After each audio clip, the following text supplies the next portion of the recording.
Kripasanam VP Joseph അച്ഛൻ പറഞ്ഞതേ മിക്ക സാധാരണക്കാർക്കും പറയാനുണ്ടാകൂ. ദ്രോഹമുണ്ടായിട്ടുണ്ട്, എന്നാലും മറുനാടൻ മലയാളി എന്ന യൂട്യൂബ് ന്യൂസ് ചാനൽ നിലനിൽക്കണം. ഷാജൻ സ്കറിയ പ്രവർത്തനം തുടരണം. ഇതിനു പകരം മറുനാടൻ തീരണം എന്ന് പറയുന്നവരും ആക്രോശിക്കുന്നവരും വേറെയുണ്ട്. തീർക്കാൻ ശ്രമിക്കുന്നവരും അവർ സാധാരണക്കാരല്ല. മറുനാടിന് ഭയപ്പെടാൻ കാരണങ്ങളും വെറുക്കുന്ന ഉള്ളവും ഉള്ളവർ, ആക്രമിക്കപ്പെട്ടതിൻ്റെ പകയും വിദ്വേഷവും ഉള്ളവർ. ജോസഫ് അച്ഛനെ പോലുള്ളവർക്ക് ഇത് രണ്ടുമില്ല. പൂർണ്ണമായി യോജിച്ചിട്ടോ അവതരണങ്ങളെല്ലാം ശരിയെന്ന് വിശ്വസിച്ചിട്ടോ അല്ല ജോസഫ് അച്ഛനോ സാധാരണക്കാരോ മറുനാടൻ നിലനിൽക്കണമെന്ന് പറയുന്നത്. ഏതെങ്കിലും ഗൂഢ താല്പര്യക്കാരുടെ കൈകളിൽ അമർന്നു തീരേണ്ടതല്ല ആ ശബ്ദം എന്നതുകൊണ്ട്. ഒളിഞ്ഞോ തെളിഞ്ഞോ അത്തരക്കാർ കൂട്ടുചേർന്ന് നടത്തുന്ന നിര്യാതന നീക്കങ്ങൾക്ക് ഇരയായി കൂടാ എന്നതിനാൽ മറുനാടനെ ശ്രവിക്കുമ്പോൾ തന്നെയാണ് നിരവധി പേർ വിയോജിക്കുന്നതും. എല്ലാം തികഞ്ഞ മാധ്യമ പ്രവർത്തനമെന്ന് അവരിൽ ആരും പറയുന്നില്ല. മുൻവിധി, ധാരണ പിശക്, പക്ഷരഹിതമെന്ന് തെളിയിക്കാനുള്ള തിടുക്കം, വാസ്തവികത ഉറപ്പുവരുത്താതെയുള്ള കഠിന വിമർശനം, കടുത്ത വാക്പ്രയോഗങ്ങൾ, അങ്ങനെ പല ആക്ഷേപങ്ങളും അവർക്കുണ്ട്. എങ്കിൽ പോലും അവർ പറയില്ല മറുനാടൻ ദുഷ്ടലക്ഷ്യങ്ങളോടെ പ്രവർത്തിക്കുന്നു എന്ന്. ജനങ്ങൾ അറിയേണ്ട പലതും മുഖ്യധാരാ മാധ്യമങ്ങൾ അറിയിക്കാത്ത നിരവധി സത്യങ്ങൾ ആ ചാനൽ അറിയിക്കുന്നു. അപ്രിയവും അരോചകവുമായ യാഥാർത്ഥ്യങ്ങൾ മറുനാടൻ ഭയമില്ലാതെ വെളിച്ചത്താക്കുന്നു. അതിനാലാണ് ഏറെ പേരുടെ ശ്രദ്ധയും പ്രീതിയും. അതിൻ്റെ വെള്ളിരേഖകളെ മാത്രം മാനിച്ചാണ് ജോസഫ് അച്ഛൻ സ്വന്തം അനുഭവം അവഗണിച്ചും മറുനാടൻ മലയാളി ചാനലിൻ്റെയും ഷാജൻ സ്കറിയയുടെയും നിലനിൽപ്പ് ജനാധിപത്യ സമൂഹത്തിലെ അവകാശവും ആവശ്യവുമാണെന്ന് പറയുന്നത്. ആ ചാനലിനാൽ കഠിനമായി ആക്രമിക്കപ്പെട്ടയാളാണ് ജോസഫ് അച്ഛൻ.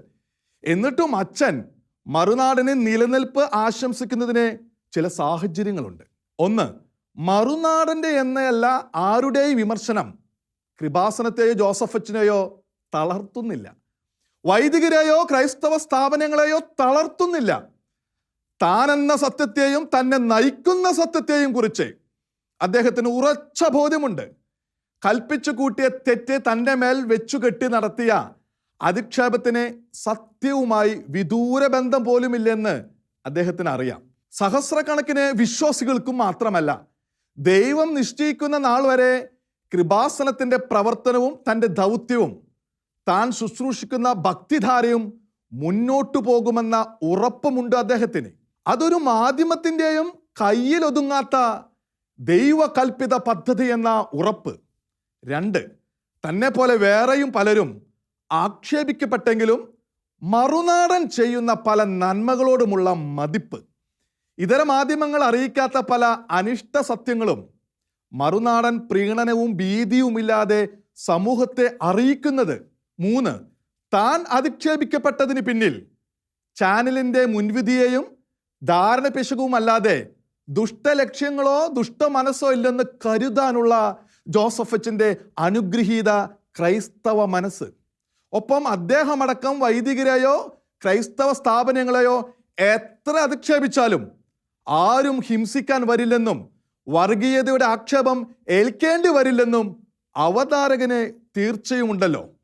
പക്ഷേ സ്വന്തം സത്യത്തെക്കുറിച്ച് ജോസഫ് അച്ഛനുള്ളതുപോലെ ഉറപ്പില്ലാത്ത പലരും മറുനാടൻ ചാനലിനെ ഭയക്കുന്നു, വെറുക്കുന്നു. മുഖ്യ കാരണം സൈബറിടത്തെ ലീഡ് ചാനലിൽ ഒന്നായി വളർന്ന മറുനാടൻ്റെ വിപുലമായ റീച്ച്. പത്രങ്ങളും TV ചാനലുകളും ചേർന്ന മുഖ്യധാര മാധ്യമങ്ങളുടെ ബദൽധാരയായി മൂന്നാം ചാലായി മാറിയ മറുനാടൻ നിമിത്തം തങ്ങളുടെ കപട അടിത്തറ ഇളകുമെന്ന പരിഭ്രമം. ആ വളർച്ച നേടാൻ പരദോഷ വിവരണം ആസ്വദിക്കുന്നവരുടെ തൃപ്തി ചാനൽ മാനദണ്ഡമാക്കിയപ്പോൾ തെറ്റായി ആക്രമിക്കപ്പെട്ട പലരുമുണ്ട്. ജോസഫ് അച്ഛനെ പോലെ, കൃപാസനത്തെ പോലെ പലയിടവും പ്രതിരോധിക്കാൻ നിവൃത്തിയില്ലാതെ മുറിപ്പെട്ടവരുമുണ്ട്. അബദ്ധവ്യാഖ്യാനങ്ങളുമുണ്ട്. ദൈവശാപം, ദൈവത്തിൻ്റെ ചതി, ക്രൂരത എന്നിവ പോലെ ചിലതിനെങ്കിലും ഫാദർ മൈക്കിൾ പനക്കലച്ചിനെ പോലെ പലരും സ്നേഹബുദ്ധിയ പലപ്പോഴും മറുപടി നൽകിയിട്ടുമുണ്ട്.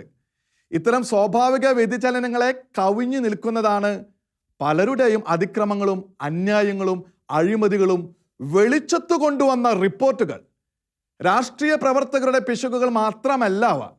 നിരത്തിലും ഓഫീസിലും സാധാരണക്കാർക്ക് നേരെ ഉണ്ടായ ഉദ്യോഗസ്ഥ അതിക്രമങ്ങൾ റിപ്പോർട്ട് ചെയ്ത ചാനൽ സമൂഹത്തിന് നൽകിയ ആശ്വാസം തള്ളിപ്പറയാവുന്നതല്ല.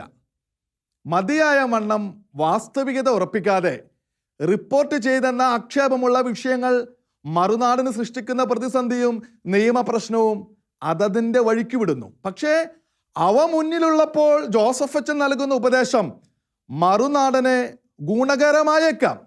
ഒരു തിരിഞ്ഞു നോട്ടം എന്നത് മുഖ്യമന്ത്രിയുടെ ഒരു നന്മയും പ്രധാനമന്ത്രിയുടെ ഒരു വീഴ്ചയും കാണാതെ പോകുന്ന മട്ടിലുള്ള റിപ്പോർട്ടിങ്ങിനെ കുറിച്ച് വസ്തുത മതിയായ വണ്ണം ബോധ്യപ്പെട്ട ശേഷം ആക്ഷേപമുയർത്തുക എന്നതിനെ കുറിച്ച് വേട്ടയാടൽ എന്ന് തോന്നിക്കുന്ന ശൈലിയെക്കുറിച്ച് നീതിക്കെന്നല്ല സ്വന്തം സുരക്ഷിതത്വത്തിന് തന്നെ അത് ആവശ്യമാണല്ലോ.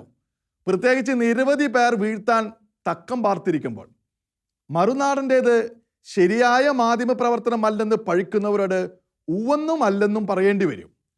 ഏതാണ് ശരിയായ മാധ്യമ പ്രവർത്തനം? കേവലം അറിയിപ്പുകളല്ലാത്ത നിരവധി വാർത്തകൾ സ്വന്തം താല്പര്യം നോക്കി പരസ്പര വിരുദ്ധമായി തന്നെ റിപ്പോർട്ട് ചെയ്യുന്ന ഇടമുതൽ വലം വരെയുള്ള പത്രനിരയുടേതോ? അമ്മയെ തല്ലിയാലും രണ്ട് പക്ഷമാക്കി അന്തിച്ചർച്ച നടത്തുകയും മാധ്യമ വിചാരണയാൽ സത്യത്തെ കശാപ്പ് ചെയ്യുകയും ചെയ്യുന്ന ചാനൽ ഗണത്തിൻ്റെയോ? അവർ വെട്ടിപ്പിളർന്ന ഹൃദയങ്ങളുടെ കണക്ക് പ്രത്യേകിച്ച് പറയേണ്ടതുണ്ടോ?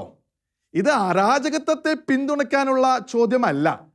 ക്ഷുദ്രജീവികളായ സൈബർ മാധ്യമങ്ങളെ ശരിവെക്കുകയുമല്ല.